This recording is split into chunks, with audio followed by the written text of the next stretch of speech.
Hey guys, it is Tristan with Nerdette's NewsStand, and I want to talk a little bit. I missed quite a bit. I haven't been feeling the best, and I haven't been making as much content.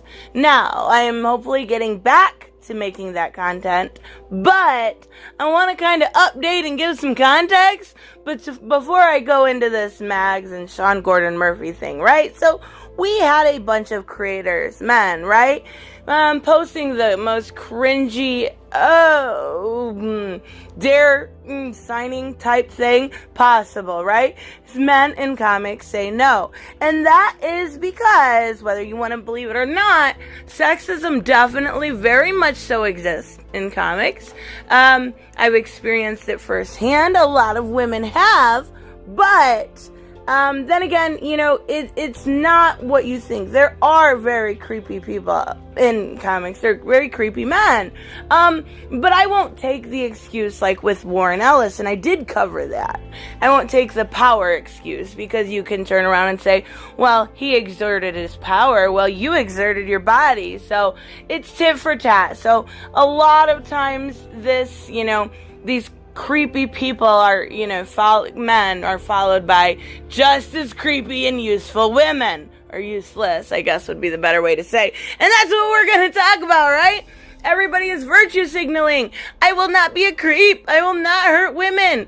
Women, you can hurt men. Don't worry. That's cool. But, this brings in Mags, because she wasn't getting any attention. Poor freaking thing. Her Vagrant Queen got canceled. Like, it just did so bad. Like, worse than, I get as much YouTube views in a month as what her, more than what she got on an episode of that. That's really, really, really, really, really sad. So she wanted some attention. And this I was going to talk about last night. I was just too pissed. Like, I've seen this. Mags is basically saying that Sean Gordon Murphy, in a nutshell, was grooming her. You can't be serious. So, another context, Mags is trans. And I always tried to go lighter on Mags, because I was friendly with Scott Snyder. And Mags, when Mags was Brian, was his student. And he always had a soft spot for her. And I would always try to be nicer about it. Yeah, well, that little friendship is gone. So let's talk about Mags. I'm back. Last week was an absolutely crushing experience that finally taught me what it means to navigate the world as a woman. Hold up. No, you're not a woman. You're a trans woman. So you don't know what it's like to navigate the world as a woman. First off, you know nothing of what it's like to be born, raised, and always a woman. You are not going to erase how I am for how you feel. It's just not going to happen. I finally internalized stuff. I knew intellectually the danger of men repeat to women. Okay. The onslaught I'm seeing over and over. Men I know and respect, named as abusers by women I know and respect. Again, a lot happened, right? Warren Ellis was the main one, but there was quite a few when it came to this. There was a lot of names on this list. I seen Scott Lobdell. I seen Tim Doyle, though I think that was retracted at one point. There were a lot of names on this. So, not every accusation pans out, but you have to treat them all differently. Usually you can tell, right? A guy from Marvel, I forget his name, I'll put it on the screen, that was real. It wasn't like, he assaulted me. It was like, I was like a teenager. Yeah, no, that stuff's weird. Like, why are you dating in your 30s, like, someone that's a teenager? Anyways, it's just so weird. So, including friends of mine on both sides of the abuse equation really knocked me over. But what broke me was realizing the same playbook hadn't been used on me. Hey, you're experiencing abuse, right? But I'm going to make this about me. Come here. Give me your attention. That's all this says. I don't want to get into the whole thing, what's happened between me and Sean Gordon Murphy. Now, I've made a couple videos, quite a few videos about Sean Gordon Murphy. I respect him. I think he's a great artist, a great writer. His Murphyverse is going to be amazing. We just got a Harley book announced for that. I think for September, I want to say. I'm not sure exactly. Everything he touches, I've got plot holes. Back that the first day on Indiegogo. There's a lot about Sean I respect. One thing I don't is the fact that he bends the knee repeatedly to these people. So Sean, if you're listening, which you're probably not, but regardless, don't say anything. Just ignore her. Don't say a word. You don't deserve this. And you were friends with her at one point. I know this. I've seen pictures of you two together. Friends don't do this. You don't call your friend out in public. You send him a DM. You do this. You do that. You don't. This just isn't normal human behavior. I've covered that already elsewhere, and it's draining to recount. But while I need to categorically state that he never touched me, reading the accounts of others felt uncomfortably familiar. Again, you were abused, but I'm going to make this about me, and I'm going to fake it at that. He never touched me. She's going to say that a couple times. It's very weird that she keeps saying this. Like, he never touched me, but I'm going to make you wonder if he did. Now, I mean, not myself. I'm talking about specifically SJW types. But she keeps repeating this, like, he didn't touch me, but you know what? Maybe he did. Oh, it's so weird. I am not looking for comfort or sympathy. Good, because you will get none. So please, no internet hugs or advice. I just want to talk about what happened to me this weekend. Again, Sean never ever touched me. See? Again, here we go. She keeps putting that in your brain. Or intimidated that he might do so. Or intimated, sorry. I'm not accusing him of assault. But he did hook and use me. Now, when it comes to comics, it could be simply something like, hey, I want to work with you on a future book. We should team up. And that could be her hook and use me. It could be, hey, I'd like to edit your book. Hey, I'd like to do this. People get busy. People have lives. He got the Murphyverse. He probably got extremely busy with that. But don't say that he used you because, a simple, suggestion went unfilled or something like that. Everything from unfulfilled promises of future professional, that's what I'm saying here, and financial assistance. He was gonna give you money? Why do you need money? Start selling some fucking comics. Get off Twitter. Go to work. Oh, I love this one because I had to look up what this was. To love bombing. I didn't know what this was. I've never heard this term before. So love bombing is basically like showing affection or giving gifts or giving, flirting with somebody in hope of getting something back. So she's saying that Sean was, loving up on her, rubbing up on her, calling her honey, those kinds of things, giving her this, giving her free books because, then they'd be friends and who would have? Never mind. All in the service of making sure I defend him when he did problematic shit. Name the problematic shit. Because if you're talking about Tanaple, you have no right to say that was problematic. You have no right. Tanaple's religion should not affect you, nor should it affect who Sean professionally works with.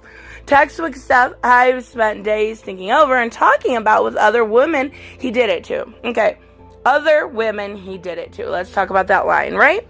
Name one. I'm literally waiting. I've never seen anybody say anything bad about Sean Gordon Murphy. Mind you, this man is a good-looking man. His wife is beautiful. I have seen him work with plenty of different women. Most recently, Blake Northcott, who I love, and has said nothing but, he's a great professional man.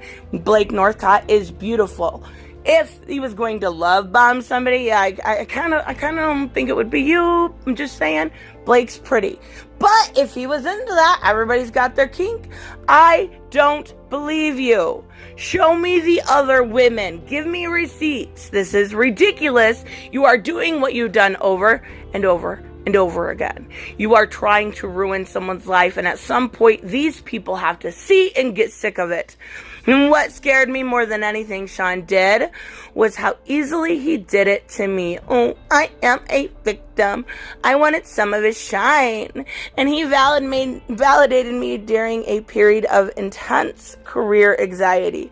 Like, I'm not sure what you mean there, because your career has kind of been handed to you on a silver platter, right? Like, not saying that Vagrant Queen was good or Forgotten Home or anything, honestly, Kim and Kim, that you've worked on, I've never enjoyed a book by you, ever. I read one Superman story in the anthology, the Halloween book. That wasn't bad. It wasn't great, but that was the best you've ever done, right? 6-page story. So, your career has been handed to you on a silver platter. So what anxiety did you have about it? I don't get it. I'm not smarter than anyone else. No, I agree with that statement. I was not smart enough to see it. So let's take the focus off Sean. And please put it on me. Because that was not what matters here. It's the fear. The fear that someone else could do the same thing or worse to me. And I might not even realize it, what's happening until it happened. Okay. I mean, that's a good point. A lot of times with manipulation, you don't realize what's going on. Over and over in conversation with other women and dealing with the latest wave of exposures, there's a simple lesson. You need to protect yourself, and you do so by assuming, this is very important, listen to me clearly and look at the screen. You do so by assuming every man you deal with is a potential abuser. Every man you deal with is a potential abuser. Holy shit. I can't. That's just like that dare thing they did with men in comics, right? Like, every man is a piece of shit. Just want you guys to know. Wait a second, Mags. Hold on. Let's take a break here for a second. You were born a man. Just saying. Anyways, I can't believe it. Like, every single man. All right. What needed the time to process over crying Jag. Oh, poor me. The ground shifted beneath me. And do not live in a world, I thought I did, where I can give dudes the benefit of the doubt in advance. Nope. Y'all gotta earn it now. Every single man's an abuser, so that's, of course, you have to earn it. That's it. I'm better now. Much better. Now that I've had some time for the brute fact to settle in my heart, Excelsior. I'm better now. I'm better because you gave me attention. I'm better because people are looking at me instead of real victims.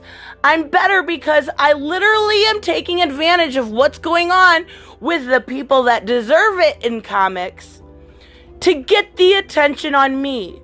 You are a fake abuse victim that suffered nothing but an amazing career when you didn't earn it. You are ridiculous. You don't deserve the projects you've even had, let alone future ones. So make yourself look like a giant jackass. That's exactly what you've done. And at this point, I don't have anything to say to you. I think you are the lowest of the low. You are the worst of the worst when it comes to SJWs, when it comes to comic creators, when it comes to garbage human beings. You are the bottom barrel. My God.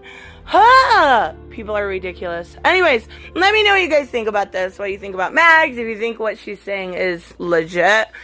Sean Gordon Murphy is grooming her, in one trans woman instead of his beautiful wife. And, yeah, sure. Anyways, let me know what you guys think. I will see you in the next one. Bye-bye. Hey guys, I want to give a huge shout out to my Patreon and subscribe stars. You guys literally make this channel possible. Huge thank you to Cage the Mick, Robert Mick Twiz, Black Knight Fool, Brucey, Chris Z, David L, David Rafford, Jeffrey Allen Carnes, Mighty Balls, Mike Buckner, Maizen Barbosa, Ruskar, Ryan Decker, Robert Hoffman, and Doc Holliday. You guys are absolutely amazing, and thank you so much for all your support. Don't forget on the way out to like as always if you enjoy the content and hit subscribe. And I will see you in the next one. Bye-bye.